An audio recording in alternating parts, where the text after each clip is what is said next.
ഈശോ മിശിഹായ്ക്ക് സ്തുതിയായിരിക്കട്ടെ. ഞാൻ മാണിപ്പറമ്പിലച്ചൻ. സൗമ റംബ 4-ാം ഞായർ, വലിയ നോമ്പ് 4-ാം ഞായർ. 1 ശമൂവേൽ 12-ാമത്തെ അധ്യായം 1 മുതൽ 7 വരെയും 13 മുതൽ 17 വരെയുള്ള തിരുവചനങ്ങൾ. ഷെമുവേൽ എന്ന് പറഞ്ഞാൽ ഹീബ്രുവിലാണ്, സാമുവേൽ എന്ന് നമ്മൾ പറയും. അനന്തരം യാഹ്വേ നാഥാനെ ദാവീദിന്റെ അടുക്കൽ അയച്ചു. അവന്റെ അടുക്കൽ ചെന്ന് അവനോട് പറഞ്ഞു, ഒരു പട്ടണത്തിൽ 2 ആളുകളുണ്ടായിരുന്നു. ഒരുവൻ ധനവാൻ, മറ്റേയാൾ ദരിദ്രൻ. ധനവാന് ആടുമാടുകൾ അനവധിയുണ്ടായിരുന്നു. ദരിദ്രനോ താൻ വില കൊടുത്തു വാങ്ങി വളർത്തിയ ഒരു പെൺകുഞ്ഞാട് മാത്രം, അതല്ലാതെ മറ്റൊന്നുമില്ലായിരുന്നു. അത് അവന്റെ അടുക്കൽ അവന്റെ കുട്ടികളോടൊപ്പം വളർന്നു. അവന്റെ ഭക്ഷണത്തിൽ നിന്ന് അത് തിന്നു, അവന്റെ പാനീയത്തിൽ നിന്ന് അത് കുടിച്ചു. അത് അവന്റെ മടിയിൽ കിടന്നു. അത് അവന് ഒരു മകളെപ്പോലെയായിരുന്നു. ധനവാന്റെ അടുക്കൽ ഒരു വഴിയാത്രക്കാരൻ വന്നു. തന്റെ അടുക്കൽ വന്ന വഴിപോക്കന് വേണ്ടി പാകം ചെയ്യുവാൻ തന്റെ സ്വന്തം ആടുമാടുകളിൽ ഒന്നിനെ എടുക്കാൻ മനസ്സില്ലാതെ അവൻ ആ ദരിദ്രന്റെ കുഞ്ഞാടിനെ പിടിച്ച് തന്റെ അടുക്കൽ വന്ന ആൾക്ക് വേണ്ടി ഭക്ഷണമൊരുക്കി. അപ്പോൾ ദാവീദിന്റെ കോപം ആ മനുഷ്യന്റെ നേരെ അത്യുഗ്രമായി ജ്വലിച്ചു. അവൻ നാഥാനോട് പറഞ്ഞു, യാഹ്വയാണേ ഇത് ചെയ്തവൻ മരണശിക്ഷ അർഹിക്കുന്നു. അവൻ തെല്ലും കനിവില്ലാതെ ഇക്കാര്യം ചെയ്തതുകൊണ്ട് ആ ആടിന് പകരമായി 4 മടങ്ങ് തിരിച്ചു കൊടുക്കണം. നാഥാൻ ദാവീദിനോട് പറഞ്ഞു, അത്താ ഹയീഷ്, ആ മനുഷ്യൻ നീയാണ്, നീ തന്നെ. ഞാൻ യാഹ്വയ്ക്കെതിരായി പാപം ചെയ്തു പോയി, ദാവീദ് പറഞ്ഞു. നാഥൻ അവനോട് പറഞ്ഞു, യാഹ്വേ നിന്റെ പാപം ക്ഷമിച്ചിരിക്കുന്നു, നീ മരിക്കുകയില്ല. എങ്കിലും ഈ പ്രവൃത്തികൾ കൊണ്ട് യാഹ്വയുടെ ശത്രുക്കൾ ദൂഷണം പറയാൻ ഇടയാക്കിയതിനാൽ നിനക്ക് ജനിച്ചിട്ടുള്ള കുഞ്ഞ് മരിച്ചു പോകും. ഇത്രയും പറഞ്ഞ് നാഥൻ തന്റെ വീട്ടിലേക്ക് പോയി. ഊരിയയുടെ ഭാര്യ പ്രസവിച്ച ദാവീദിന്റെ കുഞ്ഞിന് യാഹ്വയുടെ പ്രഹരമേറ്റു. അതിന് കഠിന രോഗം പിടിപെട്ടു. അവന്റെ കൊട്ടാര പ്രഭുക്കന്മാർ അവനെ നിലത്തുനിന്ന് എഴുന്നേൽപ്പിക്കാൻ ശ്രമിച്ചുകൊണ്ട് അരികെ നിന്നു. അവനത് കൂട്ടാക്കിയില്ല. അവരോടത്ത് ഭക്ഷണം കഴിച്ചതുമില്ല. 7-ാം ദിവസം കുഞ്ഞ് മരിച്ചുപോയി.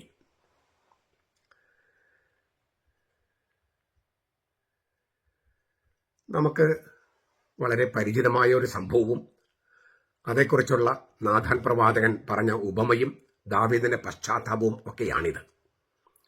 വാസ്തവത്തിൽ നാഥാൻ പ്രവാചകൻ പറഞ്ഞ ഈ ഉപമ, ധനവാന്റെയും ദരിദ്രന്റെയും ഉപമ, ദാവീദിനെതിരെയുള്ള കുറ്റപത്രമാണ്. ദാവീദിന്റെ പാപത്തെ അത് 11-ാമത്തെ അധ്യായത്തിലാണ് അവതരിപ്പിച്ചിരിക്കുന്നത്. ഇതിന് മുമ്പത്തെ അധ്യായത്തിൽ നാടകീയമായി അവതരിപ്പിക്കുകയാണ് ഈ ഉപമയിൽ. പണക്കാരൻ ദാവീദാണ്, പാവപ്പെട്ടവൻ ഊറിയാണ്. അവന്റെ പ്രിയപ്പെട്ട പെണ്ണാട് ബത്ശബ അവന്റെ ഭാര്യയാണ്. തന്റെ അധികാരം ദുർവിനിയോഗം ചെയ്തതിനും തനിക്ക് സ്വന്തമല്ലാത്തത് തട്ടിയെടുത്തതിനും പണക്കാരനെ കുറ്റപ്പെടുത്തുകയാണ് നാഥാൻ പ്രവാചകൻ. കോടതിയിൽ നടന്നുകൊണ്ടിരിക്കുന്ന വ്യവഹാരത്തെക്കുറിച്ചാണ് നാഥാൻ സംസാരിക്കുന്നതെന്ന് കരുതിയാണ് ദാവീദ് കുറ്റക്കാരനെതിരെ വിധി പ്രസ്താവിക്കുന്നത്. അക്കാലത്ത് രാജാക്കന്മാരാണ് അന്തിമ വിധി പ്രസ്താവിക്കുക. പക്ഷെ വാസ്തവത്തിൽ തനിക്കെതിരെ തന്നെയാണ് ആ വിധി പ്രസ്താവമെന്ന് ദാവീദ് മനസ്സിലാക്കുകയാണ് പിന്നീട്. മഷാൽ എന്നാണ് ഉപമയ്ക്കുള്ള ഹെബ്രായ പദം. മിക്ക ഉപമകളും ശ്രോതാക്കളെയോ അനുവാചകനെയോ അല്ലെങ്കിൽ അത് കേൾക്കുന്ന ആരെയും ഒരു തീരുമാനമെടുക്കാൻ നിർബന്ധിക്കുന്ന കെണികളാണ്. നാഥാൻ ഒരു ഉപമ പറഞ്ഞു, അതിലൊരു കെണിയുണ്ടായിരുന്നു. ആ കെണിയിൽ വീണത് ദാവീദാണ്. നമുക്കറിയാം എന്താണ് ഈ പശ്ചാത്തലം. 11-ാമത്തെ അധ്യായം 1 മുതൽ 27 വാക്യങ്ങളിൽ ഒരു ദാവീദ് വീണ്ടും വിചാരമില്ലാതെ ഗൗരവമേറിയ പാപത്തിലേക്ക് തലകീഴായി വീഴുന്ന രംഗം അവതരിപ്പിച്ചിട്ടുണ്ട്. 3 ദിവസത്തെ സമയത്തിനുള്ളിൽ 10 കൽപ്പനകളിലെ 3 കൽപ്പനകൾ ദാവീദ് ലംഘിക്കുന്നു. അയാൾക്കന്റെ ഭാര്യയെ അനിയന്ത്രിതമായ കാമാസക്തിയുടെ ദുർമോഹത്തോടെ നോക്കുന്നു, വ്യഭിചാരം ചെയ്യുന്നു, പിന്നെ നിഷ്കളങ്കനായ ഊറിയായെ കൊന്നുകളയുന്നു. അപ്പൊ ഇങ്ങനെ ഒന്നിന് പുറകെ ഒന്നായിട്ട് പാപം ചെയ്യുകയാണ്. പിന്നെ തന്റെ കുടിലവും പൈശാചികവും പദ്ധതി ആസൂത്രണം ചെയ്യാൻ തന്റെ രാജാധികാരം ദുർവിനിയോഗം ചെയ്യുന്നു ദാവീദ്. ആ പദ്ധതി മറ്റുള്ളവരെ കൊണ്ട് ചെയ്യിക്കുന്നു. വിഷയലംബടത്വത്തിന്റെ എല്ലാ സീമകളും ലംഘിച്ച ഈ പ്രവൃത്തിയിൽ കർത്താവിന് അനിഷ്ടമുണ്ടായെന്ന് പറയേണ്ടതില്ലല്ലോ. കത്തോലിക്ക സഭയുടെ മതബോധനം 22:58, 22:68, 69, 23:80, 25:14 ഒക്കെ നിങ്ങൾക്ക് വായിക്കാം. 11-ാമത്തെ അധ്യായം തുടങ്ങുന്നത് ഇങ്ങനെയാണ്. വസന്തകാലത്ത്, ആ സമയത്ത്, അതായത് പിറ്റേ ആണ്ടില് രാജാക്കന്മാർ സൈനിക പ്രവർത്തനത്തിന് പോകാറുള്ള സമയത്ത് ദാവീദ് യോവാബിനെയും അവനോടുകൂടെ തന്റെ സേവകരെയും എല്ലാ ഇസ്രായേലിനെയും അയച്ചു. അവർ അമ്മോന്യരെ തകർത്ത് റബ്ബ നഗരം വളഞ്ഞ് ഉപരോധിച്ചു. ദാവീദാകട്ടെ യെരൂശലേമിൽ തന്നെ താമസിക്കാനുണ്ടായത്. ഒരു ദിവസം സായാഹ്നത്തിൽ ദാവീദ് മെത്തിൽ നിന്ന് എഴുന്നേറ്റ് രാജധാനിയുടെ മട്ടുപ്പാവിൽ ഉലാത്തിക്കൊണ്ടിരിക്കുമ്പോൾ ഒരു സ്ത്രീ കുളിക്കുന്നത് കണ്ടു. ആ സ്ത്രീ അതീവ സുന്ദരിയായിരുന്നു. ഇങ്ങനെ പറഞ്ഞാണ് ഈ 11ാമത്തെ അധ്യായം 1-2 വാക്യങ്ങൾ. രാജാക്കന്മാർ സൈനിക പ്രവർത്തനം പോകാനുള്ള സമയത്ത് വസന്തകാലം, ഈ ഹേമന്തകാലത്തെ മഴ അവസാനിക്കുകയും കൊയ്ത്തുകാലം ആരംഭിക്കുകയും ചെയ്യുന്ന സമയമാണിത്. ആ സമയത്ത് കർഷകർക്കും സൈനിക പ്രവർത്തനത്തിൽ പങ്കുചേരാൻ അവസരം ലഭിക്കുന്നു. 1 രാജാക്കന്മാർ 20-26 പറയുന്നുണ്ട്. എന്നാൽ ഈ ഘട്ടത്തിൽ ദാവീദ് രാജാവ് യുദ്ധരംഗത്തേക്ക് പോകുന്നില്ല. സൈനിക പരിശീലനമൊക്കെ നടത്തേണ്ട ആ യുദ്ധരംഗത്തിൽ പോകുന്നില്ല. മാത്രമല്ല, അപ്പോൾ ഒരു യുദ്ധ സാഹചര്യം ഉണ്ടായിരുന്നു. അപ്പൊ രാജാവ് പോകേണ്ടതാണ്. തന്റെ അനന്തരവനായ യോവാബിന്റെ നേതൃത്വത്തിലുള്ള സൈന്യത്തെയാണ് ദാവീദ് അയക്കുന്നത്. ദാവീദ് കൊട്ടാരത്തിന്റെ ആലസ്യത്തിൽ രമിക്കുകയാണ്. അത് ശരിയായില്ല എന്ന് നമ്മെ അറിയിക്കുകയാണ് രചയിതാവ്. മിക്കവാറും സാമുവേൽ പ്രവാചകനായിരിക്കണം ഇത് എഴുതിയത് എന്നാണ് നമ്മൾ വിചാരിക്കുന്നത്. ദാവീദിന്റെ അംഗരക്ഷകരെയും യുദ്ധമുന്നണിക്ക് അയക്കുന്ന രാജാവിന്റെ ഉദ്ദേശശുദ്ധി ചോദ്യം ചെയ്യപ്പെടുന്നു. വാസ്തവത്തിൽ എന്താണ് അവിടുത്തെ ഒരു പ്രശ്നം? ഉദ്ദേശശുദ്ധി മാത്രമല്ലല്ലോ. ഈ രാജാവ് വസന്തകാലത്ത് സൈനിക പരിശീലനത്തിൽ ഏർപ്പെടേണ്ട ആള്, യുദ്ധരംഗത്ത് ഈ രാജ്യത്തെ പ്രൊട്ടക്ട് ചെയ്യണം, പൗരന്മാരെ പ്രൊട്ടക്ട് ചെയ്യണം. അതൊക്കെ രാജാവിന്റെ ചുമതലയാണ്. അങ്ങനെ ചെയ്യേണ്ട ഒരാള്, അതിൽ ഫോക്കസ് ചെയ്യേണ്ട ആള്, ആ ഫോക്കസ് തെറ്റിപ്പോയിരിക്കുന്നു. എവിടെയാണോ കോൺസെൻട്രേറ്റ് ചെയ്യേണ്ടത്, എവിടെയാണോ ശ്രദ്ധ കേന്ദ്രീകരിക്കേണ്ടത്, എവിടെയാണോ മനസ്സ് ഉറപ്പിക്കേണ്ടത്, അവിടെയല്ല ദാവീദിന്റെ മനസ്സ്. അപ്പോൾ ഈ ലൂസിങ് ദ ഫോക്കസ്, മനസ്സുറപ്പിക്കേണ്ടത് മനസ്സുറപ്പിക്കാതിരിക്കുക, ശ്രദ്ധ കേന്ദ്രീകരിക്കേണ്ടത് ശ്രദ്ധ കേന്ദ്രീകരിക്കാതിരിക്കുക, അത് പാപത്തിന്റെ ഒരു ആരംഭമാണ്. അതിനാണ് ആ സമയത്ത് എന്നങ്ങനെ എഴുതിയിരിക്കുന്നത്. എന്നിട്ട് എല്ലാവരും യുദ്ധരംഗത്തേക്കും സൈനിക പ്രവർത്തനത്തിനും പരിശീലനത്തിന് പോയപ്പോൾ രാജാവ് എന്ത് ചെയ്തു? മട്ടുപ്പാവിലേക്ക് കയറി, രാജകൊട്ടാരത്തിന്റെ മട്ടുപ്പാവിലേക്ക്. അലസമായ കൗതുകമായിരുന്നു ആദ്യം മട്ടുപ്പാവിൽ ഇങ്ങനെ ഉലാത്തുക. പിന്നെ അത് കാമാസക്തിയായിട്ട് മാറുകയാണ്. പിന്നെ അത് വ്യഭിചാരത്തിലേക്ക് നയിക്കുകയാണ്. കണ്ണിന്റെ കോയ്മയിലൂടെ ആഗ്രഹത്തിന് തീ പിടിച്ച് ദുരാഗ്രഹമായി മാറുകയാണ്. കടിഞ്ഞാൻ അഴിച്ചുവിട്ട കണ്ണുകള് മറ്റുള്ളവരെ തുറിച്ചു നോക്കുമ്പോൾ കാമാസക്തിക്ക് തീ പിടിക്കുന്നു. ഇതൊക്കെ ആരെ പറഞ്ഞെന്ന് അറിയാമോ? അലക്സാണ്ടറിൽ വിശുദ്ധ ക്ലെമന്റ് പറഞ്ഞതാണ്. പ്രബോധകനായ ക്രിസ്തു എന്ന ആ രചനയില്. അദ്ദേഹത്തിന്റെ വാക്കുകൾ ഒന്നുകൂടി പറയും. അലസമായ കൗതുകമായിരുന്നു ആദ്യം, പിന്നെ അത് കാമാസക്തിയായി മാറി, അത് വ്യഭിചാരത്തിലേക്ക് നയിച്ചു. കണ്ണിന്റെ കോയ്മയിലൂടെ ആഗ്രഹത്തിന് തീ പിടിച്ച് ദുരാഗ്രഹമായി മാറി. കടിഞ്ഞാൻ അഴിച്ചുവിട്ട കണ്ണുകൾ മറ്റുള്ളവരെ തുറിച്ചു നോക്കുമ്പോൾ കാമാസക്തിക്ക് തീ പിടിക്കുന്നു.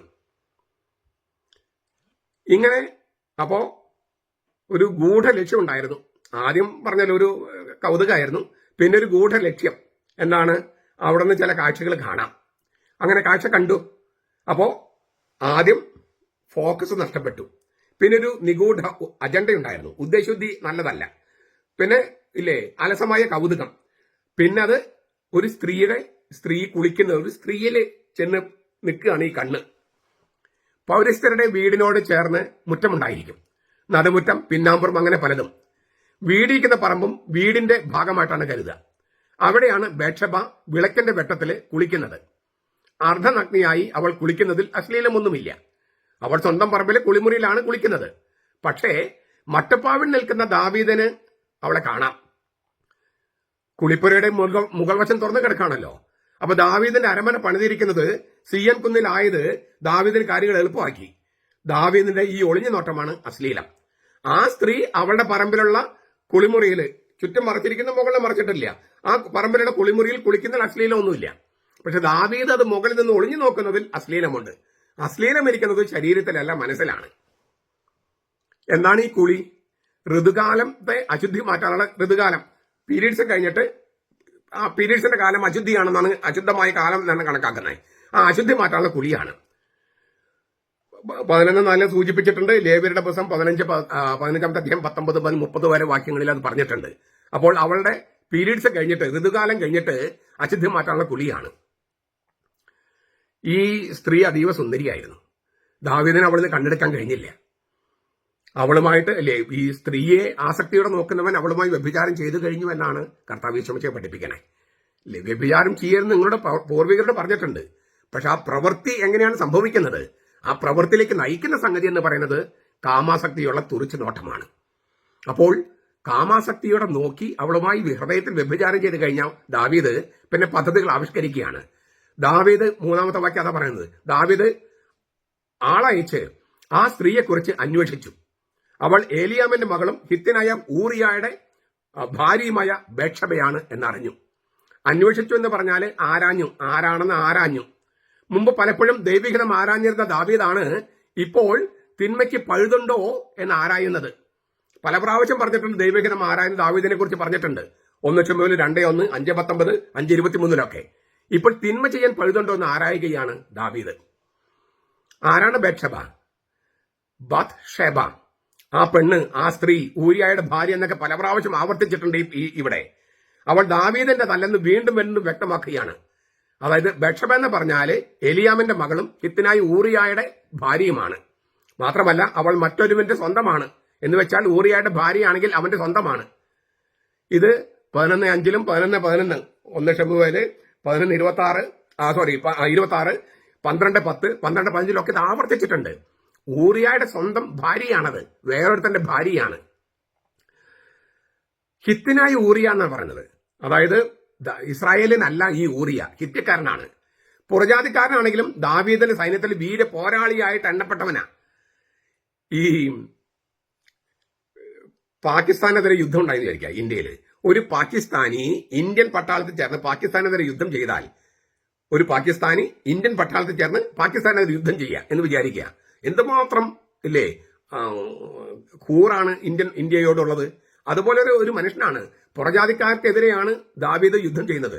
ഇത് പുറജാതിക്കാരനായ ഹിത്യ വംശത്തിൽപ്പെട്ട മറ്റൊരു ജനതയിൽപ്പെട്ട പുറജാതിക്കാരനായ ആള് ഇസ്രായേലിന്റെ പട്ടാളത്തിൽ ചേർന്ന് പുറജാതിക്കാർക്കെതിരെ യുദ്ധം ചെയ്യാണ്. 23-29 സൂചിപ്പിച്ചിട്ടുണ്ട് 1 ശമൂവേൽ. യാഹ്വയാണ് എന്റെ പ്രകാശം എന്നാണ് ഈ ഊറിയ എന്ന വാക്കിനർത്ഥം. ഇസ്രായേലിന്റെ ദൈവത്തെ അവൻ ആരാധിച്ചിരുന്നു എന്നാണ് അർത്ഥം. പുറജാതിക്കാരനാണെങ്കിലും ഇസ്രായേലിന്റെ ദൈവത്തെ ആരാധിക്കുന്നവനാണ്. അതുകൊണ്ട് യാഹ്വയാണ് എന്റെ പ്രകാശം എന്ന് പേരിട്ടിരിക്കുന്നത്. ഹിത്യനായ ഊറിയ ഇസ്രായേൽക്കാരനായി മാറിയിരുന്നു എന്നർത്ഥം. പുറജാതിക്കാരനെന്ന ഊറിയയുടെ വിശ്വസ്തതയും ദൈവത്തിന്റെ ഹൃദയത്തിന് ചേർന്നവനായ ദാവീദിന്റെ അവിശ്വസ്തതയും തമ്മിലുള്ള വൈരുദ്ധ്യത ആണ് ഈ രചയിതാവ് ഇങ്ങനെ വളരെ വ്യക്തമായിട്ട് എഴുതി വച്ചിരിക്കുന്നത്. ബേത്ശബയുടെ അപ്പന്റെ പേര് ഏലിയാം. ദാവീദിന്റെ യോദ്ധാവാണ് അദ്ദേഹവും. 23, 34, 30 പറഞ്ഞിട്ടുണ്ട്. അതായത് ഈ ബേത്ശബയുടെ അപ്പനും ബേത്ശബയുടെ ഭർത്താവും ദാവീദിന്റെ സൈന്യത്തിൽ സേവനം ചെയ്യുന്നവരാണ്. ബേത്ശബയോട് ദാവീദ് ചെയ്യുന്ന അനീതിയുടെ ആഴവും പരപ്പത് കൂട്ടുക. ബേത്ശബയുടെ അപ്പനും ഭർത്താവും ദാവീദിന്റെ സൈന്യത്തിൽ ജോലി ചെയ്യുന്നു. അങ്ങനെയുള്ള ഒരു കുടുംബത്തിലെ പെണ്ണിനെയാണ് ദാവീദ് സ്വന്തമാക്കാനായിട്ട് ശ്രമിക്കുന്നത്. അവളുടെ അപ്പനും ഭർത്താവും ഇല്ലേ തന്നെ സേവിക്കുന്നവനാണ്. അതൊന്നും ദാവീദ് കണക്കിലെടുക്കുന്നില്ല. അവളെ വെറുതെ വിടാൻ ദാവീദ് തയ്യാറുമല്ല. ദൈവത്തിന്റെ ഹൃദയത്തോട് ഏറ്റവും അടുപ്പമുള്ളവൻ എന്ന് തിരുവചനം തന്നെ സാക്ഷ്യപ്പെടുത്തുന്ന ദാവീദിന്റെ കഥയാണ് പറയണേ. 4-ാമത്തെ വാക്യം നോക്കുക. ദാവീദ് ദൂതന്മാരെ അയച്ച് അവളെ മാളികയിൽ വരുത്തി. അവൾ അവന്റെ അടുക്കൽ വന്നു. അവൻ അവളോടുകൂടെ ശയിച്ചു. അത്രേ പറഞ്ഞിട്ടുള്ളൂ. വാസ്തവത്തിൽ നമ്മൾ അത് കുറച്ചുകൂടി ഭാവന കലർത്തി പറഞ്ഞാലാണ്, അല്ലെങ്കിൽ അതുകൊണ്ട് ഊഹിച്ചാലാണ് അതിന്റെ ശരിയായ അതിന്റെ ആഴം മനസ്സിലാക്കുക.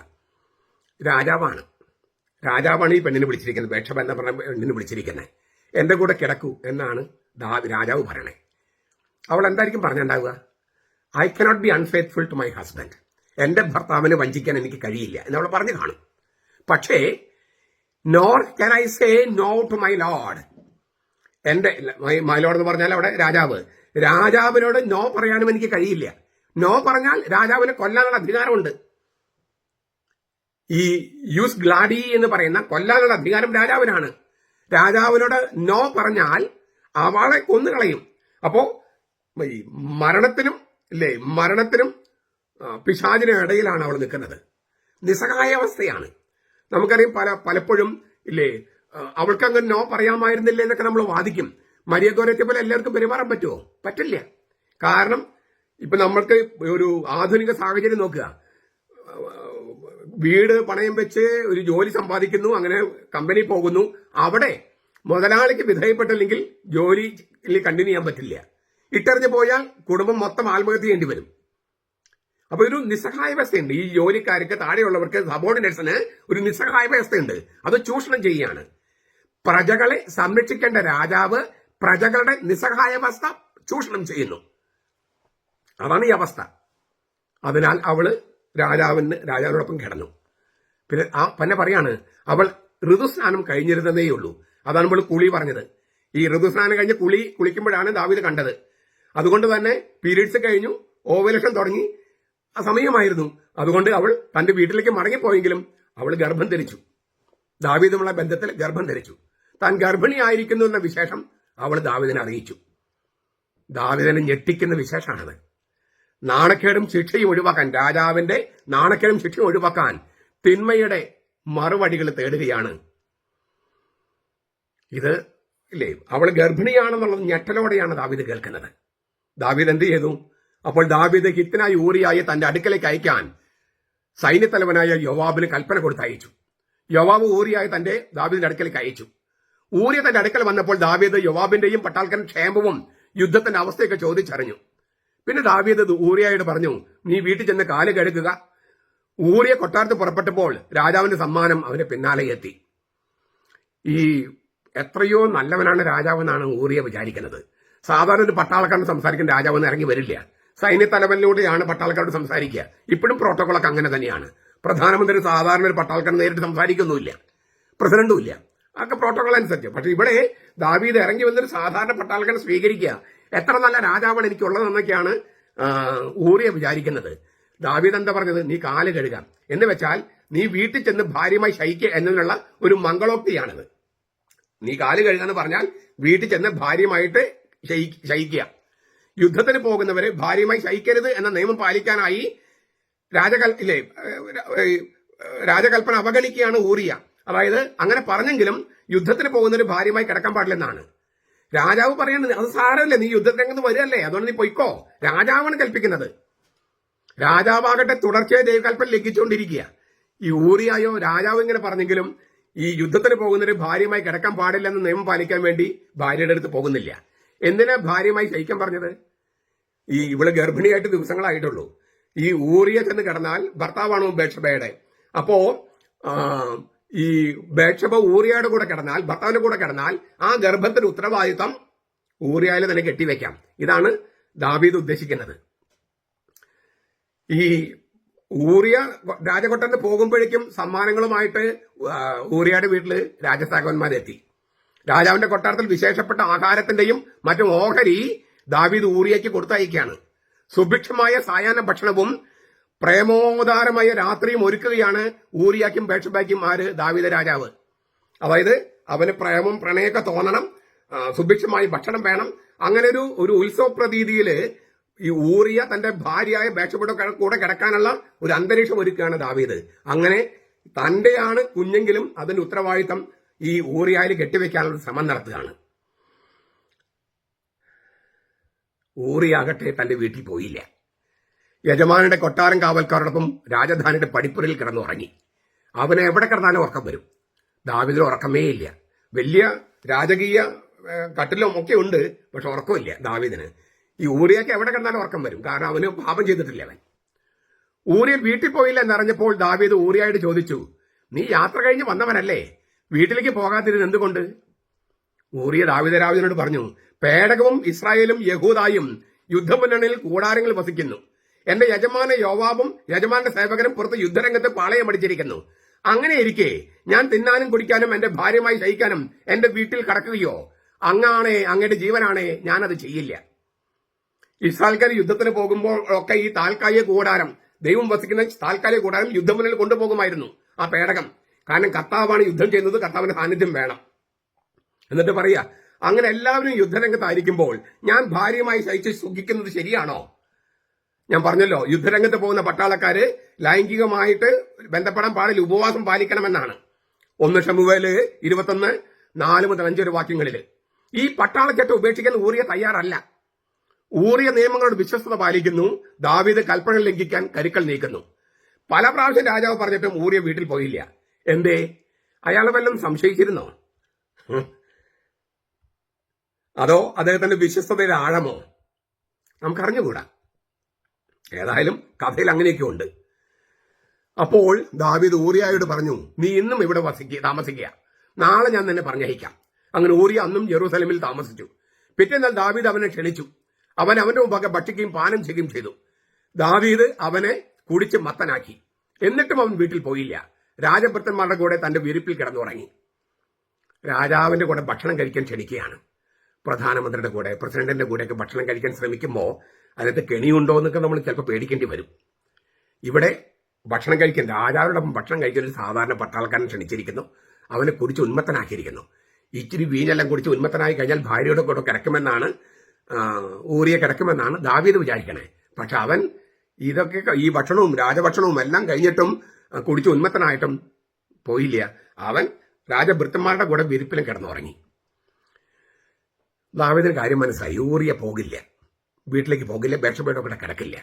രാവിലെ ദാവീദ് യോവാബിന് ഒരു കത്തെഴുതി ഊറിയായുടെ കൈവശം തന്നെ കൊടുത്തയച്ചു. ഊറിയായുടെ കൈവശം അയാളുടെ മരണം ഉറപ്പുവരുത്തുന്ന ഉത്തരവാണ്. അത് അയാളെ വഹിക്കുന്നതെന്ന് ഊറി അറിഞ്ഞില്ല. അയാൾ ആ കത്ത് വായിച്ചില്ല, അല്ലെങ്കിൽ വായിക്കാൻ അറിയില്ല. വായിച്ചിരുന്നെങ്കിലും അയാൾ ആ കത്ത് യോവാബിന് കൈമാറുമായിരുന്നു. കാരണം അയാൾ കർത്താവിനോടും കർത്താവിന്റെ അഭിഷിക്തനോടും വിശ്വസ്തനാണ്. കൊല്ലപ്പെടുമെന്ന് അറിഞ്ഞാൽ പോലും ആ കത്ത് കൈമാറുമായിരുന്നു ഊറിയ. അങ്ങനെയുള്ളൊരു മനുഷ്യനാണ്. അവനെ കൊല്ലാനുള്ള ആ കത്ത് ഇല്ലേ, അവനെ കൊല്ലാനാണ് ആ കത്തിനകത്ത് എഴുതിയിരിക്കുന്നത്. അയാളത് തുറന്ന് വായിക്കില്ലെന്നും, വായിച്ചാൽ തന്നെയും അത് മനസ്സിലാക്കില്ലെന്നും, അല്ലെങ്കിൽ വായിക്കാൻ അറിയില്ലെന്നും, ഇനി വായിച്ചാൽ തന്നെയും അത് സൈന്യത്താൽ കൊടുക്കുമെന്നൊക്കെ ദാവീദിനറിയാം. അത്രയും നല്ലൊരു മനുഷ്യനെയാണ് കൊല്ലാനായിട്ട് ദാവീദ് കരിക്കുള്ള നിൽക്കുന്നത്. ആ എഴുത്ത് ഇങ്ങനെയായിരുന്നു: ഉഗ്രയുദ്ധം നടക്കുന്നിടത്ത് ഊറിയായും മുന്നിൽ നിർത്തുക, അവൻ വെട്ടേറ്റ് മരിക്കത്തക്ക വിധം അവനെ വിട്ട് പിൻവാങ്ങുക. ഈ അക്കാലത്ത് നേരിട്ടുള്ള യുദ്ധമാണ്. അപ്പൊ ഇങ്ങനെ കൂട്ടം കൂടി നിന്ന് ഇങ്ങനെ എല്ലാവരെങ്കിലും ആയുധമാണ്. ഇവരിങ്ങനെ ഒരു 5-8 പേരിങ്ങനെ വളഞ്ഞു നിന്നിട്ട് ഇങ്ങനെ, എന്നിട്ട് ശത്രുവിനെ യുദ്ധം ചെയ്യാണ്. പക്ഷെ ഇവന് മുമ്പിൽ നിർത്തിയിട്ട് ഒരു സൈൻ കൊടുക്കുമ്പോൾ മറ്റെല്ലാവരും ഇവനെ പിൻവാങ്ങുക, വിട്ടുമാറുക. അപ്പോൾ ശത്രുക്കൾക്ക് അവനെ വെട്ടിക്കൊല്ലാം. അങ്ങനെ നിർത്തി. അങ്ങനെ നിർത്താനാണ് ദാവീദ് പറഞ്ഞിരിക്കുന്നത്. ദാവീദ് ഒരുപാട് യുദ്ധം ചെയ്തിട്ടുള്ള ആളാണ്, നല്ല പരിചയമുണ്ട്. അതുകൊണ്ട് ഇങ്ങനെയൊക്കെ ചെയ്യണമെന്ന്, എന്ത് ചെയ്യണമെന്നൊക്കെ ദാവീദിനെ അറിയാം. യോവാബ് പട്ടണം വളഞ്ഞ് ഉപരോധിക്കവേ ശത്രുക്കൾ വീരചൂര പരാക്രമികളുള്ള ഒരു സ്ഥാനത്ത് ഊറിയായി നിർത്തി. ശത്രു സൈന്യം പുറപ്പെട്ടു ചെന്ന് യോവാബിനോട് പടവെട്ടിയപ്പോൾ ദാവീദിന് സേവകന്മാരായ ചില സൈനികർ കൊല്ലപ്പെട്ടു. ഹിത്തനായ ഊറിയായും മരിച്ചു. യോവാബ് ആ വർത്തമാനം ദാവീദിനെ അറിയിക്കാൻ ആളയച്ചു. ഇതാണ് ഈ 11ാമത്തെ അധ്യായത്തിൽ ഉണ്ടായത്. ഇത് ദാവീദിനെ ഓർമ്മപ്പെടുത്തുകയാണ് 12ാമത്തെ അധ്യായത്തിൽ നമ്മൾ കേട്ട ഉപമയിലൂടെ. ആ ഉപമയിലെ വചനങ്ങൾ നോക്കിയാൽ, ദരിദ്രനോ താൻ വില കൊടുത്ത് വാങ്ങി വളർത്തിയ ഒരു പെൺകുഞ്ഞാട് മാത്രം, അതായത് ബേത്ശബയെ കുറിച്ച് പറയാണ്. അതല്ലാതെ മറ്റൊന്നുമില്ലായിരുന്നു അവന്. അത് അവന്റെ അടുക്കൽ അവന്റെ കുട്ടികളോടൊപ്പം വളർന്നു. അവന്റെ ഭക്ഷണത്തിൽ അത് തിന്നു, അവന്റെ പാനീയത്തിൽ അത് കുടിച്ചു, അത് അവന്റെ മടിയിൽ കിടന്നു. അത് അവനൊരു മകളെ പോലെയായിരുന്നു. തിന്നു കുടിച്ചു കിടന്നു. തന്റെ ഭാര്യയോടൊപ്പം തിന്നാനും കുടിക്കാനും കിടക്കാനും ഊറിയ വിസമ്മതിച്ചു. പക്ഷേ ഇല്ലേ, അത് ദാവീദ് പറഞ്ഞപ്പോൾ, അല്ലാത്തപ്പോൾ അവൻ ഭാര്യ സ്നേഹിച്ചിരുന്നവനാണ്. അത് അവതരിപ്പിച്ചിരിക്കുകയാണ്. മകളെ പോലെയായിരുന്നു. ബേത്ശബയുടെ പേര് ബത്ത് എന്നുള്ള വാക്കുണ്ടല്ലോ, ബേത്ശബ. ബത്ത് എന്ന വാക്കിന് മകളെന്നാണ് അർത്ഥം. അപ്പൊ ഊറിയ ബേത്ശബ ബന്ധത്തിന്റെ ആഴം വെളിപ്പെടുത്തുകയാണ് പ്രവാചകൻ. ആ ബേത്ശബ ഊറിയാക്കി ഭാര്യ മാത്രമായിരുന്നില്ല, ഒരു മകളെ പോലെയായിരുന്നു. അത്ര വാത്സല്യമുണ്ടായിരുന്നു. അവന്റെ സുഹൃത്തും മകളും ഭാര്യയും എല്ലാം ഈ ബേത്ശബയായിരുന്നു. അങ്ങനെ തന്റെ ഭാര്യയെ സ്നേഹിച്ച ഒരുവിൽ നിന്നാണ് ദാവീദ് അവളെ തട്ടിയെടുക്കുന്നത്. ഈ ഉപമയിൽ പറയുന്നുണ്ട്, അവൻ ആ പെൺകുഞ്ഞാടിനെ പിടിച്ച്, ദാവീദ് ബേത്ശബയെ പിടിച്ചെടുത്തതിലേക്ക് സൂചന നൽകുകയാണ് പ്രവാചകൻ. ഇങ്ങനെ ഈ കഥ കേട്ട് കഴിഞ്ഞപ്പോൾ ദാവീദ് പറഞ്ഞു, യാഹ്വയാണേ എന്ന് പറഞ്ഞിട്ട് ഒരു സത്യം ചെയ്യാണ്. ജീവനുള്ള കർത്താവാണ് എന്ന് മൊഴിമാറ്റം. ശപഥം ചെയ്യാനുള്ള പ്രമാണവാക്യമാണത്. വ്യഭിചാരത്തിനും കൊലപാതകത്തിനും വധശിക്ഷയാണ് നിയമം അനുശാസിക്കുന്നത്. പക്ഷെ അതിലൂടെ ദാവീദ് യാഹ്വയാണ് അവൻ കൊല്ലപ്പെടണമെന്ന് പറഞ്ഞപ്പോൾ തനിക്കെതിരെയുള്ള ശിക്ഷാവിധിയാണ് ദാവീദ് പ്രഖ്യാപിച്ചത്. 4 ഇരട്ടി തിരിച്ചു കൊടുക്കണമെന്നും, അതൊക്കെ അന്നത്തെ നിയമം അനുസരിച്ചുള്ള കാര്യങ്ങളാണ്. അപ്പോഴാണ് ഈ കെണിയുടെ പൂട്ട് വീഴുന്നത്. നാഥാൻ പ്രവാചകൻ എഴുന്നേറ്റ് പറയാണ്, ആ മനുഷ്യൻ നീയാണ്, നീ തന്നെ. ദാവീദ് ഉപമയുടെ കെണിയിൽ വീഴാണ്. ആ മനുഷ്യൻ നീയാണ്. ഹെബ്രായ ഭാഷയിൽ അത്തഹയീഷ്, നീ, ആ മനുഷ്യൻ, അങ്ങനെയാണ് ആക്ഷരികം.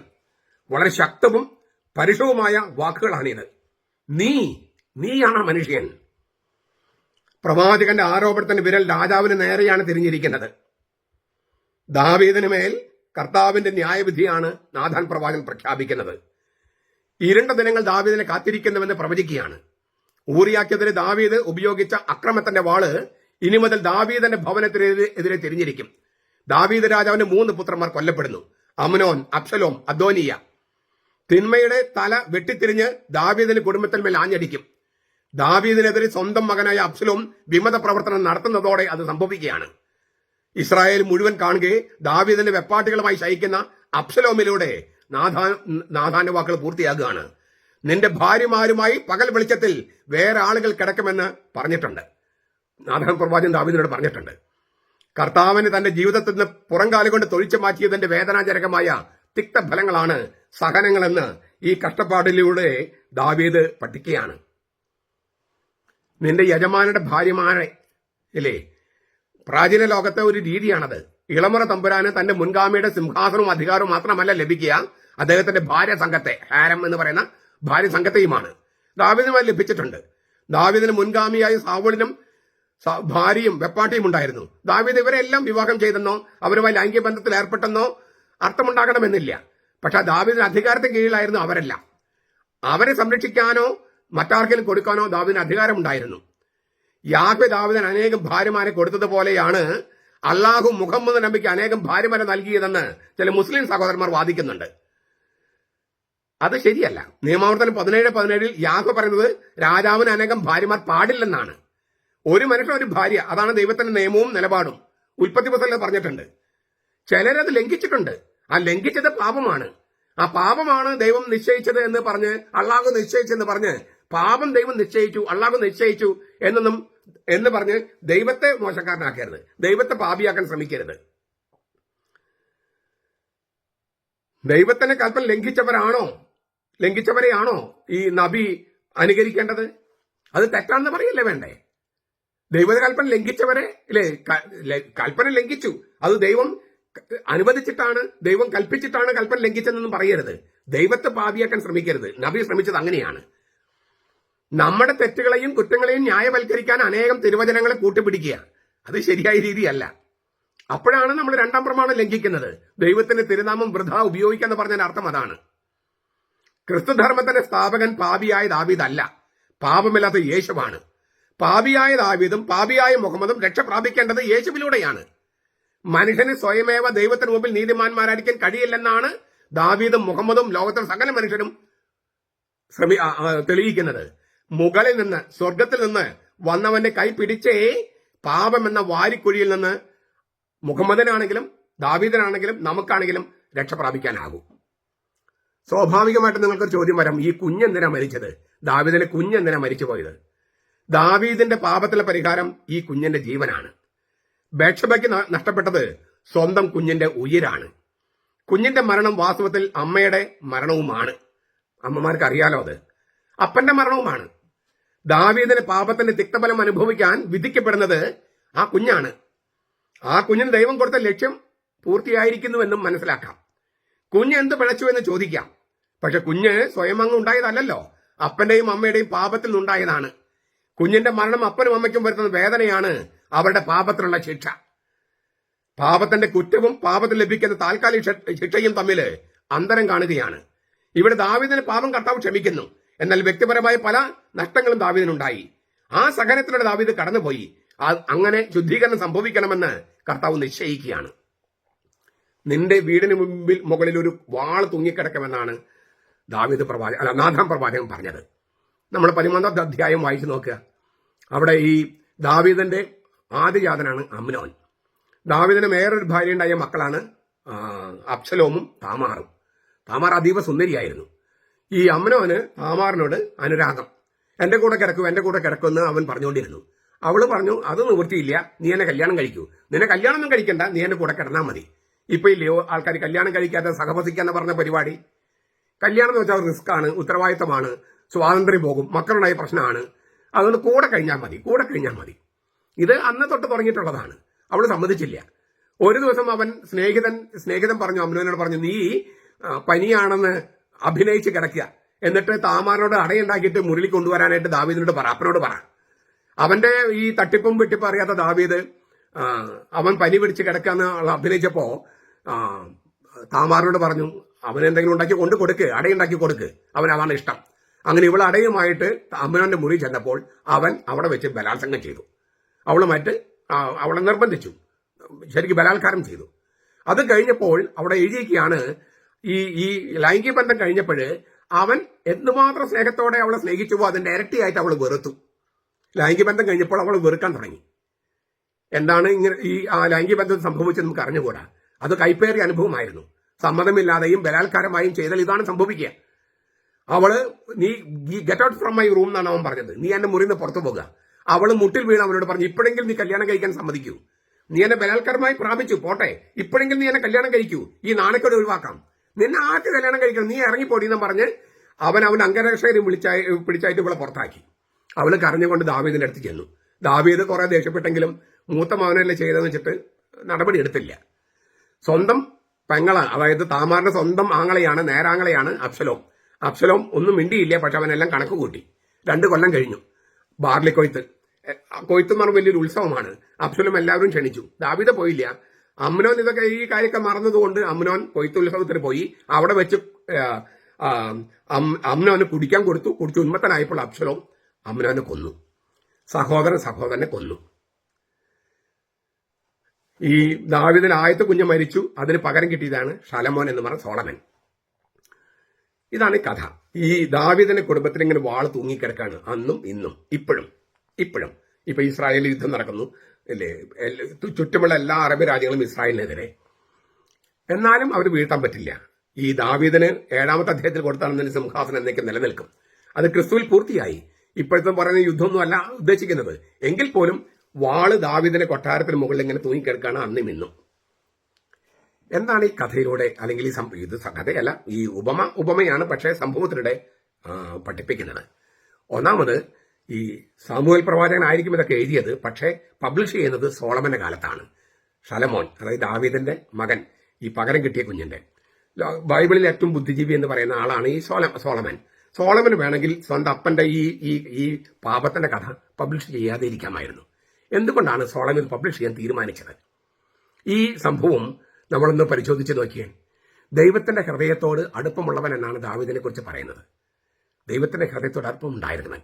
പക്ഷേ ഒരു പാപം, ദൈവത്തിന്റെ ഹൃദയത്തെ എത്ര അടുപ്പമുള്ളവനും പാപം ചെയ്യാനുള്ള സാധ്യത അവനിൽ പേറുന്നുണ്ട്.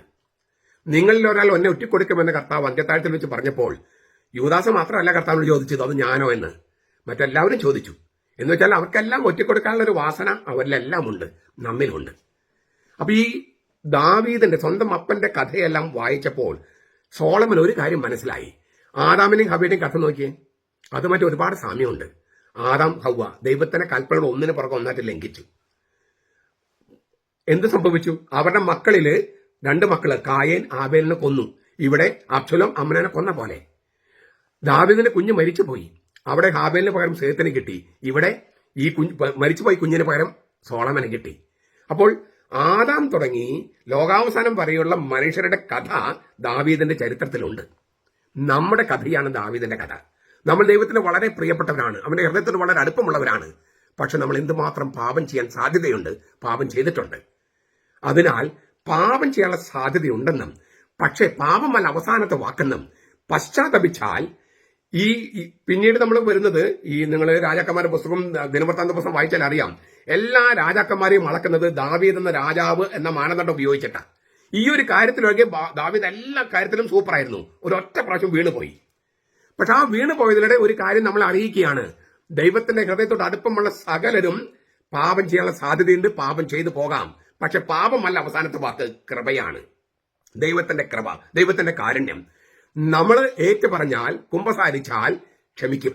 പശ്ചാത്തപം ഉണ്ടെങ്കിൽ ക്ഷമിക്കും. പ്രായശ്ചിത്തം ചെയ്യേണ്ടി വരും. പ്രായശ്ചിത്തം ചെയ്താലും പോരാ, ദൈവം മറ്റു ചില ശിക്ഷകളൊക്കെ അയക്കും. അത് നമ്മൾ ശുദ്ധീകരിക്കാൻ വേണ്ടിയാ. അങ്ങനെ ശുദ്ധീകരിച്ച് നമ്മൾ സ്വർഗത്തിലായിരിക്കണമെന്ന് തന്നെയാണ് ദൈവം ആഗ്രഹിക്കുന്നത്. ഈ രക്ഷ പ്രാപിക്കാൻ ഇപ്പൊ ദാവീദിനാകട്ടെ മറ്റാർക്കുമാകട്ടെ രക്ഷ സ്വയം പ്രാപിക്കാൻ പറ്റില്ല. ഞാൻ ദൈവത്തോടങ്ങ് പറഞ്ഞാൽ പോരെന്ന് ചോദിച്ചാൽ നടക്കില്ല. അവിടെ ഈ നാഥാൻ പ്രവാചകൻ വന്ന് ചെയ്തു. അത് പിന്നെ പുതിയ നിയമത്തിലേക്ക് വരുമ്പോൾ കുമ്പസാരം എന്ന കൂദാശ കർത്താവ് സ്ഥാപിക്കുകയാണ്. ദൈവത്തിന്റെ ഹൃദയത്തോട് അടുപ്പമുള്ള ആദാമാകട്ടെ, ദാവീദാകട്ടെ, ആരുമാകട്ടെ, അബ്രാഹാം ആകട്ടെ, ആരുമായാലും പാപം വഴി വീണു പോകാൻ സാധ്യതയുണ്ട്. പക്ഷെ പാപമല്ല അവസാനത്തെ വാക്ക്, കൃപയാണ്. ആ കൃപ ലഭിക്കണമെങ്കിൽ നമ്മൾ കുമ്പസാരിക്കണം. നോമ്പുകാലമാണ്. നമ്മൾ പാപങ്ങളെ ഓർത്ത് പശ്ചാത്തപിച്ച് ഇനി ചെയ്യല്ലെന്ന് പറഞ്ഞ് കുമ്പസാരിക്കണം. കുമ്പസാരിച്ചിട്ട് എന്താ കാര്യം? പിന്നെയും നമ്മൾ അത് തന്നെയല്ലേ ചെയ്യണേ? അല്ല, കുമ്പസാരിച്ചത് വരെ കഴിഞ്ഞു പോയി. ആ പാപമല്ല നമ്മൾ വീണ്ടും ചെയ്യണം, അത് വേറെ പാപ. കുമ്പസാരിക്കുമ്പോൾ അതുവരെ പാപങ്ങൾ കർത്താവിന് കൊടുത്തു, കർത്താവ് ക്ഷമിച്ചു. ഈ ഫ്രാൻസിസ് മാർപ്പാപ്പ അനേക വട്ടമായി ഇങ്ങനെ ആവർത്തിച്ച് പറഞ്ഞൊരു കാര്യമുണ്ട്, മാപ്പ് നൽകുന്നതിൽ ക്ഷമിക്കുന്നതിൽ ദൈവത്തിന് മടുപ്പില്ല. സത്യമാണത്. മാപ്പ് നൽകുന്നതിൽ ക്ഷമിക്കുന്നതിൽ ദൈവത്തിന് മടുപ്പില്ല. നമ്മൾ അവന്റെ അടുത്തേക്ക് ചെന്നാൽ മതി, അവനെ ഓടി വന്ന് കെട്ടിപ്പിടിക്കുകയാണ്. അപ്പൊ നമ്മള് പിന്നെ അതേ പാപം ചെയ്യല്ലേ, പിന്നെ കുമ്പസാരിക്കണം എന്തിനാണ്? തെറ്റായ ന്യായമാണത്. നമ്മൾ കുമ്പസാരിക്കുന്നത് അതുവരെയുള്ള പാപമാണ്. ആ പാപമല്ല പിന്നെ ചെയ്യുന്നത്, അത് വേറെ പാപമാണ്. പക്ഷെ കൃത്യമായിട്ട് നമ്മൾ കുമ്പസാരിക്കുമെങ്കിൽ, നമ്മൾ ശരിക്കും ഓപ്പണായിട്ട് കുമ്പസാരിക്കുമെങ്കിൽ കുറച്ച് കഴിയുമ്പോൾ നമുക്ക് അതിൽ നിന്ന് രക്ഷപ്രാപിക്കാനുള്ള കൃപ ലഭിക്കുകയാണ്, നമ്മൾ ശരിക്കും കുമ്പസാരിക്കുകയാണെങ്കിൽ. പിന്നെ നിങ്ങൾക്ക് ഒത്തിരിയേറെ വൈദികരെ പരിചയമുണ്ട്. ഈ വിമത വൈദികരല്ല ഞാൻ ഉദ്ദേശിക്കുന്നത്. അവര് നമ്മുടെ പാപങ്ങളൊന്നും ഒരു സ്ഥലത്ത് അവർ പറയില്ല. അങ്ങനെ പറയാൻ അവർക്ക് കഴിയില്ല. അത് ദൈവത്തിന്റെ ഒരു കൃപയാണ് വൈദികർക്ക് കിട്ടിയിരിക്കുന്നത്. അവർ പാപങ്ങൾ ക്ഷമിച്ച് പുറത്ത് വിടുകയാണ്. അത് കർത്താവിന്റെ നാമത്തിൽ ചെയ്യുന്ന ഒരു പരിപാടിയാണ്. അതുകൊണ്ട് അവര് ഒരിക്കൽ പോലും അതിങ്ങനെ ഓർത്ത് നമ്മളോട് ആ രീതിയിൽ പെരുമാറുമോ? എന്റെ അറിവിലില്ല. ഞാൻ സെമിനാരി പോകുന്ന സമയത്തുണ്ടായിരുന്ന വികാരിച്ചൻ, പിന്നീട് അദ്ദേഹം ഒരു ഏർലി റിട്ടയർമെന്റ് എടുത്ത് ഒരു ചാപ്ലൈനായിട്ട് ഇരിക്കുകയായിരുന്നു. അപ്പൊ ഞാൻ സ്ഥിരമായിട്ട് കുമ്പസാരിക്കാൻ പോയിരുന്നത് പുള്ളിയുടെ അടുത്താണ്, എന്നെ സെമിനാരി പറഞ്ഞു വിട്ട വികാരിച്ചന്റെ അടുത്ത്. അദ്ദേഹം എന്റെ അടുത്ത് കുമ്പസാരിച്ചിരുന്നേ. ഞാൻ അച്ഛനായ ശേഷം എന്റെ അടുത്ത് കുമ്പസാരിച്ചിരുന്നേ സ്ഥിരമായിട്ട്. എന്നെ സെമിനാരി പറഞ്ഞു വിട്ട അച്ഛൻ എന്റെ അടുത്ത് കുമ്പസാരിച്ചിരുന്നേ. ഞാനൊരു മഠത്തിൽ ധ്യാനിപ്പിക്കുമ്പോൾ അദ്ദേഹം കൂടി ധ്യാനത്തിൽ പങ്കെടുക്കട്ടെ ചോദിച്ചു. പട്ടം കിട്ടിയ വർഷമാണ് എനിക്ക്. അപ്പോ ആ ധ്യാനം കേട്ട് കഴിഞ്ഞ് പുള്ളി അങ്ങ് കരഞ്ഞു. അപ്പോ പുള്ളി എന്റെ അടുത്ത് കുമ്പസാരിക്കട്ടെ എന്ന് ചോദിച്ചു. ഞാൻ കുമ്പസാരിപ്പിച്ചു. ഞാൻ പുള്ളിയുടെ അടുത്ത് കുമ്പസാരിച്ചു. പിന്നെ അതിനുശേഷവും ഞാൻ പുള്ളിയുടെ അടുത്താണ് സ്ഥിരമായി കുമ്പസാരിക്കാറ്. അപ്പൊ ഞാൻ പറഞ്ഞു വന്നത് ഒരു ആധ്യാത്മിക ശിക്ഷണത്തിന്റെ ഭാഗം കൂടിയാണിത്. പാപം ചെയ്തു പോയി എന്ന് വിചാരിച്ചിട്ട് നമ്മൾ നിരാശപ്പെടേണ്ട യാതൊരു കാര്യമില്ല. യൂദാസിനെ പോലെയല്ല പത്രോസിനെ പോലെ നമ്മൾ പെരുമാറേണ്ടത്. ദാവീദിനെ പോലെയാണ് നമ്മൾ പെരുമാറേണ്ടത്. പാപം ചെയ്തു പോയി, സാരമില്ല, അത് കർത്താവിന് മനസ്സിലാകും. പക്ഷേ അതിൽ കിടന്ന് ഉരുളരുത്. നമ്മൾ പശ്ചാത്തപിച്ച് ദൈവത്തിങ്കിലേക്ക് തിരിയുക, കരുണയാചിക്കുക, കൃപയാചിക്കുക. അവൻ പാപങ്ങൾ മോചിക്കാനുള്ള അധികാരം സഭയിൽ ഏൽപ്പിച്ചിട്ടുണ്ട്. നിങ്ങൾ ആരുടെ പാപങ്ങൾ മോചിക്കുന്നുവോ മോചിക്കപ്പെടും. നിങ്ങൾ ആരുടെ പാപങ്ങൾ പിടിച്ചു വെക്കുന്നുവോ അത് പിടിച്ചു വെക്കപ്പെടും. അതുകൊണ്ട് പെന്തക്കോസ്തകാരും ദേവോസാക്ഷികൾ പറയുന്ന പോലെ കുമ്പസാരിക്കേണ്ട കാര്യമില്ല എന്ന് പറഞ്ഞാൽ അത് യോഹന്നാന്റെ സുവിശേഷം 20-ാം അധ്യായം 21 മുതൽ 23 വരെയുള്ള തിരുവചനങ്ങളുടെ ലംഘനമാണ്. തിരുവചനങ്ങൾ അവർ ലംഘിക്കുകയാണ്. തിരുവചനങ്ങൾ ലംഘിക്കുന്നത് പരിശുദ്ധാത്മാവിനെതിരായ പാപമാണ്. അത് അവർ മനസ്സിലാക്കി തിരിച്ചു വന്നാൽ അവർക്ക് നല്ലത്. നമുക്കേതായാലും അവർ വാക്കുകൾ കേട്ട് പോകണ്ട, നമ്മൾ തിരുവചനത്തിന്റെ പിന്നാലെ പോകുക. മാത്രമല്ല, എന്തിനാണ് നമ്മൾ ഈ വെറുതെ ഭാരം ചുമക്കണേ? നല്ലൊരു കുമ്പസാരം കഴിഞ്ഞു വന്നാൽ നമ്മൾ എത്രമാത്രം ലൈറ്റാണ്, എത്രയും കനക്കുറവാണ്. നമ്മൾ എന്തിനും വെറുതെ ഈ അനാവശ്യ ഭാരം വഹിക്കുന്നത്? അത് കർത്താവിന് കൊടുക്കുക. കർത്താവ് പറഞ്ഞില്ലേ, എന്റെ മുഖം വഹിക്കാൻ എളുപ്പമാണ്. ഈ പാപത്തിന്റെ മുഖം വഹിക്കാനാണ് ഭാരം കൂടുതൽ. പാപമോചനത്തിന്റെ മുഖം വഹിക്കാൻ എളുപ്പമാണ്. പോകുന്നത് വരെ ഈ പാപത്തിന്റെ ഭാരം നമുക്കുണ്ട്, കുമ്പസാരക്കൂട്ടിൽ ചെല്ലുന്നത് വരെ. പക്ഷെ പറഞ്ഞു കഴിയുമ്പോഴോ ഈ സാത്താന്റെ മുഖം ഒടിച്ചു കളഞ്ഞ് കർത്താവിന്റെ മുഖം വെക്കും. അത് വളരെ എളുപ്പമാണ്. അതുകൊണ്ട് സാത്താന്റെ മുഖം ഒടിച്ചു കളഞ്ഞ് കർത്താവിന്റെ മുഖം എടുത്തു വെക്കാൻ, തോളിലെടുത്ത് വെക്കാൻ മുഖം വെക്കുമ്പോൾ കർത്താവ് നമ്മൾ കൊണ്ട് ഒരുമിച്ചാണ് വഹിക്കുന്നത്. അങ്ങനെ മാനസാന്തരത്തിന്റെയും കൃപയുടെയും കരുണയുടെയും കാലമായി നമ്മുടെ ദിവസം മാറട്ടെ. പാപത്തിനല്ല അവസാനത്തെ വാക്ക്, കൃപയ്ക്കാണ്, കരുണയ്ക്കാണ്, സ്നേഹത്തിനാണ്, തീരാ കാരുണ്യത്തിനാണെന്നുള്ള കാര്യം മനസ്സിലാക്കി കർത്താവിന്റെ ഈ സ്നേഹത്തിന്റെ ആലിംഗനത്തിലേക്ക് നമ്മളെ തന്നെ എത്തിച്ചേരാനായിട്ട് നമുക്ക് പരിശ്രമിക്കാം. ദാവീദ് കരഞ്ഞതുപോലെ 51 സങ്കീർത്തനം ആ കരച്ചിലാണ്. ആ 51 സങ്കീർത്തനം നമുക്കും ഈ നോമ്പ് കാലത്ത് ചൊല്ലാം. പറ്റുമെങ്കിൽ ഇപ്പൊ ഈ വീഡിയോ കേൾക്കുന്നവര് ഇത് കഴിയുമ്പോൾ ആ സങ്കീർത്തനം ദാവീദിന്റെ മനോവികാരത്തോട് കൂടിയും ചൊല്ലിയാൽ ഗംഭീരമായിരിക്കുമെന്ന് എനിക്ക് തോന്നുന്നു. നമ്മുടെ കർത്താവ് യേശു മിശിഹായുടെ കൃപയും പിതാവായ ദൈവത്തിന്റെ സ്നേഹവും പരിശുദ്ധാത്മാവിന്റെ സഹവാസവും നാം എല്ലാവരോടും കൂടി ഉണ്ടായിരിക്കട്ടെ, ഇപ്പോഴും എപ്പോഴും എന്നേക്കും. ആമേൻ.